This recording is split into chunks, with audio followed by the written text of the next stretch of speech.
bilang kita orangnya nggak kayak gitu banget deh. Padahal shadownya Itu shadownya tuh ya kita seperti itu gitu. Terus gue bilang ini nggak gue banget, ini bukan gue tuh kayak gitu. Nah itu shadow kita. Jadi semakin kita menolak sesuatu, kemudian dia akan mendatangi diri kita dalam bentuk sesuatu kejadian atau seseorang yang seperti itu. Kok gue dideketin sama orang kayak gitu terus sih? ini kita, tapi kita coba keluar terus ngeliat diri kita di situ. Betul. Gitu.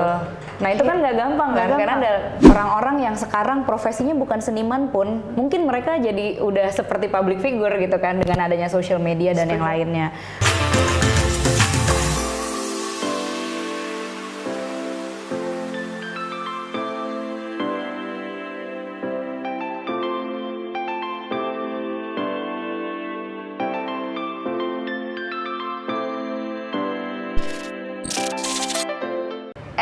Yes teman-teman, hari ini aku mau belajar sama seseorang yang udah lama aku kagumi karena perubahannya.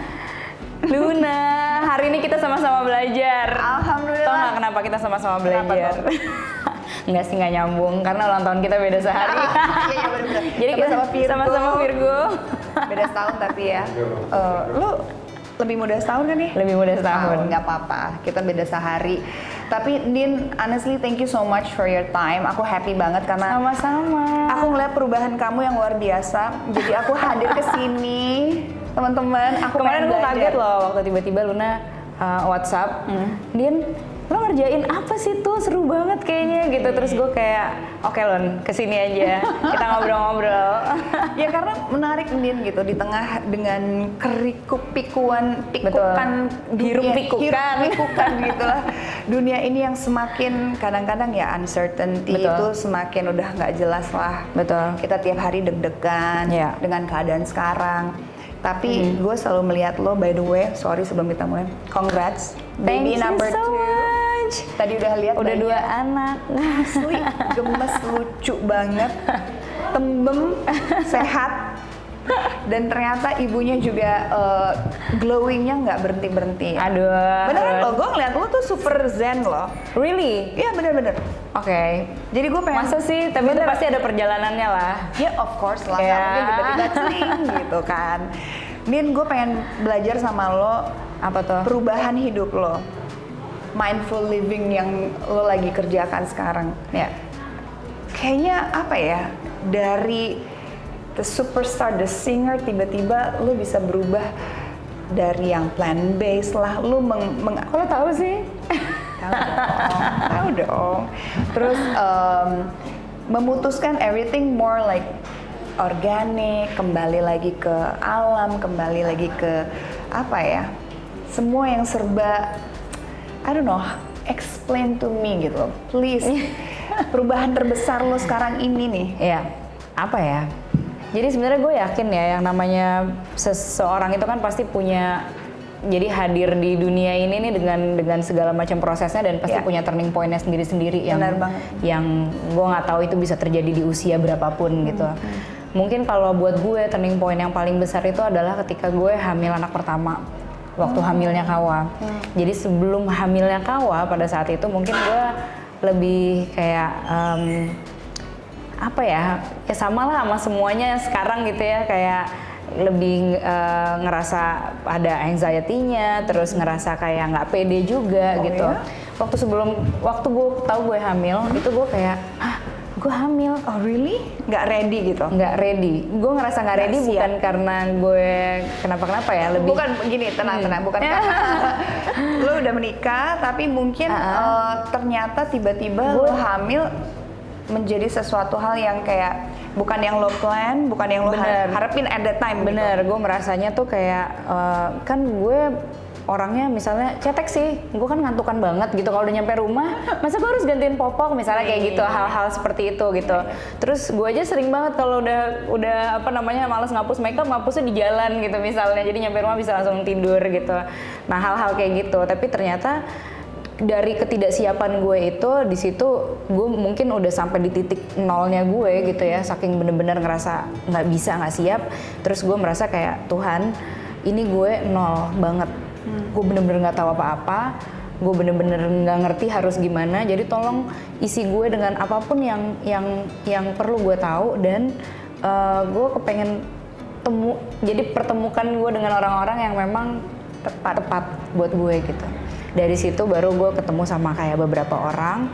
Terus dan ternyata benar dari saat itu perjalanan terus berproses gitu. Dari proses akhirnya melahirkan, terus setelah melahirkan gue ketemu proses menyusui. Nah itu kayak gradually sebenarnya akhirnya jadi ya dari makanan terus bisa tiba-tiba shift, nggak tiba-tiba sih, berproses shifting terus dari kayak ya kehidupan gue gitu, termasuk sampai akhirnya gue menemukan orang-orang yang mungkin bisa gue sebut guru dalam kehidupan gue gitu, sampai akhirnya ya ini lo ada di sini gitu. Jadi sekarang ini gue juga dengan teman-teman gue bikin yang namanya Sanggar Jiwa Bertumbuh gitu. Nanti kita cerita soal simply sebenarnya waktu itu gue ngerasa kayak dengan semua yang udah pernah gue hadepin, terus proses itu tuh nggak pernah mudah ya Lun ya, maksudnya kayak yang kita anggap aduh gue nemuin masalah, nah itu prosesnya.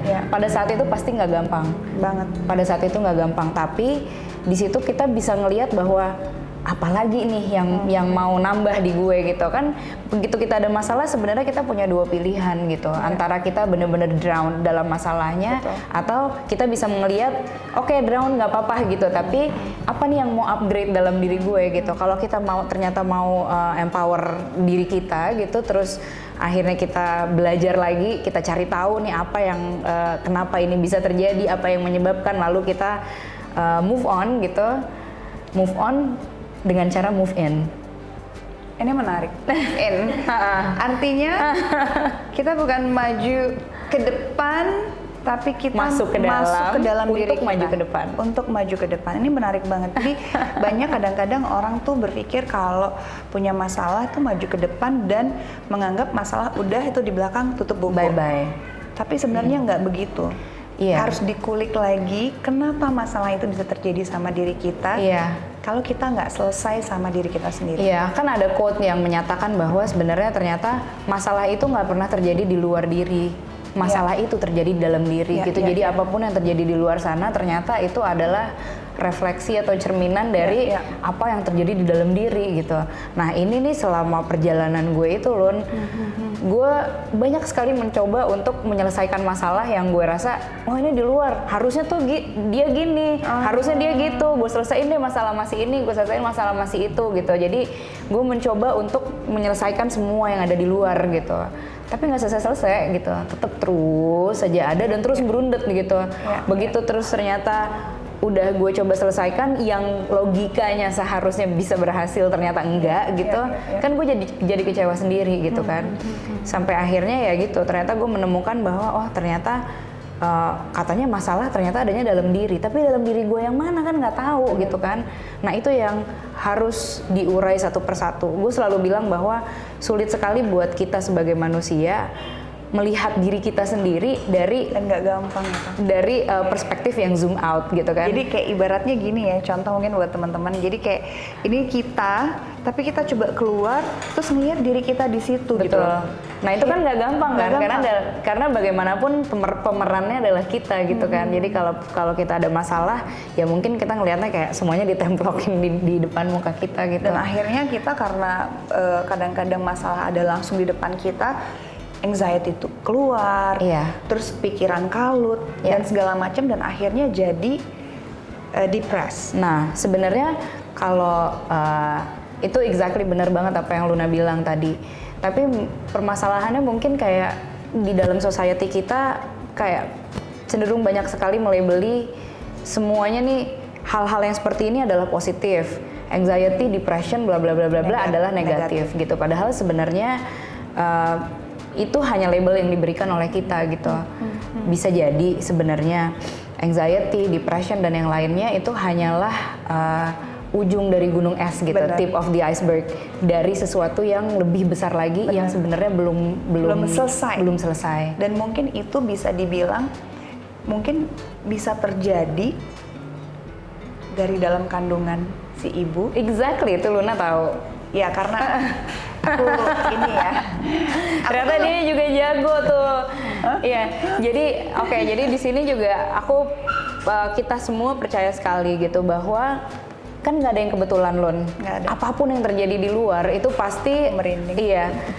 Itu pasti cerminan dari apa yang terjadi di dalam. Iya. Dan apa yang terjadi di dalam diri kita pada hari ini itu semua tuh udah merupakan kayak gulungan bola salju dari apa yang pernah terjadi bertahun-tahun yang lalu gitu. Bahkan itu mungkin juga bisa jadi dari ibu kita, dari Betul. ibu kita ke ibunya, Betul. dari ibunya ke ayahnya, atau Betul. bahkan, dan itu jadi turun-temurun yang belum selesai dan akhirnya mungkin kena ke kita.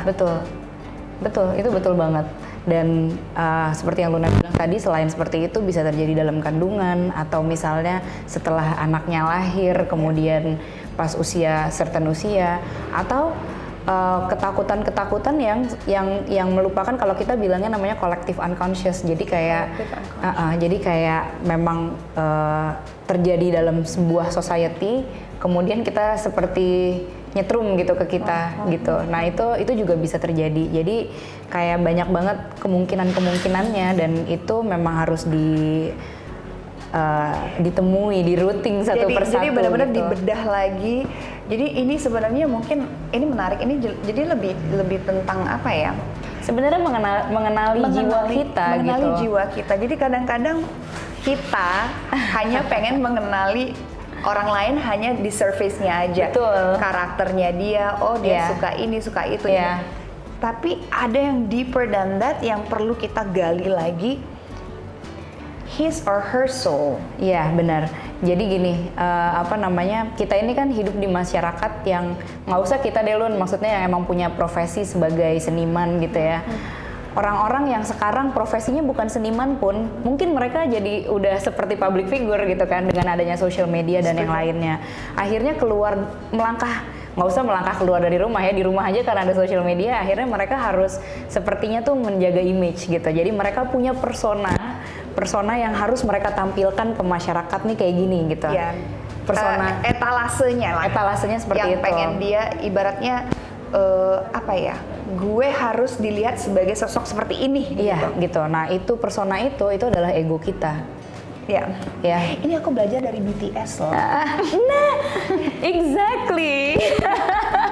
BTS itu menurut aku BTS itu mereka tuh benar-benar Pinter pikirannya jauh banget ke depan. Banget. Dan kita kebetulan di sini emang bisa dibilang menganut gitu ya. Kita mempelajari apa yang dikemukakan sama BTS. Jadi gila ya, aku merinding. Gila kok bisa ketemu sih tiba-tiba, lucu banget. Baru kemarin aku bilang, tadi tuh aku kelupaan. Jadi kemarin bilang gue mau bilang ke Luna yang BTS itu Aku udah tahu. Map of the Soul. Yes. Kan. Iya. Dan itu memang ada seru banget loh. itu suami aku yang mikir. Suami halus. Iya, exactly kayak gitu. Jadi BTS aja tahu gitu. Iya. Aku yakin kayaknya BTS akan menjadi salah satu boy band di sana yang mereka tuh bisa kuat banget karena mereka mempelajari itu. Karena ini juga yang menarik. Jadi ngobrol BTS aja sedikit aja Iya, sih. iya. Karena sebenarnya mereka sadar bahwa mungkin ada permasalahan yang sangat cukup bisa dibilang krusial juga di Korea Selatan itu adalah bagaimana depresi di situ cukup tinggi. Betul. Jadi mungkin mereka masuknya adalah ke memecahkan solusinya adalah dengan pertama heal yourself, love yourself. Iya. Then you can bisa menyelesaikan segala masalah yang ada. Jadi mereka tuh sebenarnya kenapa aku suka banget message yang disampaikan itu benar-benar kayak Pas banget. Baru Gila. kemarin gue ngomong. Iya. Jadi kalau misalnya kalian lihat ya nanti kayak jadi di BTS itu tuh ada kayak lingkaran gitu. itu namanya Map of the Soul. Yes. Yang paling atas tuh namanya persona atau ego. Kemudian ada yang namanya shadows, ada personal unconscious, ada collective unconscious. Yes. Nah di situ sebenarnya ketika kita ego kita tuh kita feeding terus gitu, kayak benar-benar meluap-luap, yang namanya shadow itu juga semakin besar loh gitu. Itu kenapa akhirnya banyak permasalahan terjadi karena ego kita kan benar-benar keangkat nih, ini gue. Nah, shadow ini tuh selalu kebalikannya dari ego. Sesuatu yang lo tolak, sesuatu yang kita tolak. Misalnya kita bilang, kita orangnya nggak kayak gitu banget deh. Padahal shadownya. Itu shadownya tuh ya kita seperti itu gitu. Terus gue bilang ini nggak gue banget, ini bukan gue tuh kayak gitu. Nah itu shadow kita. Jadi semakin kita menolak sesuatu, kemudian dia akan mendatangi diri kita dalam bentuk sesuatu kejadian atau seseorang yang seperti itu. Kok gue dideketin sama orang kayak gitu terus sih gitu. Padahal kan gue nggak suka gitu. Karena kita menolak sifat diri kita yang seperti itu gitu. Itu seperti balon yang kita giniin ke air, kemudian dia malah akan melambung lebih ke permukaan gitu. Nah itu konsepnya kira-kira seperti itu. Betul, aku setuju nah banget. Jadi perjalanannya kira-kira seperti itulah sampai akhirnya sampai di sini. Andin yang benar-benar mindful living secara. Iya sebenarnya. Iya mungkin kalau ngomong di luar tuh kayak gue ngerasa gue baik-baik aja gitu. Karena memang kebanyakan dari kita pasti udah ya itu egonya tuh udah ngeblok duluan gitu. Kita merasa kita nggak punya masalah atau di masa lalu tidak pernah punya masalah atau gue udah maafin semua orang.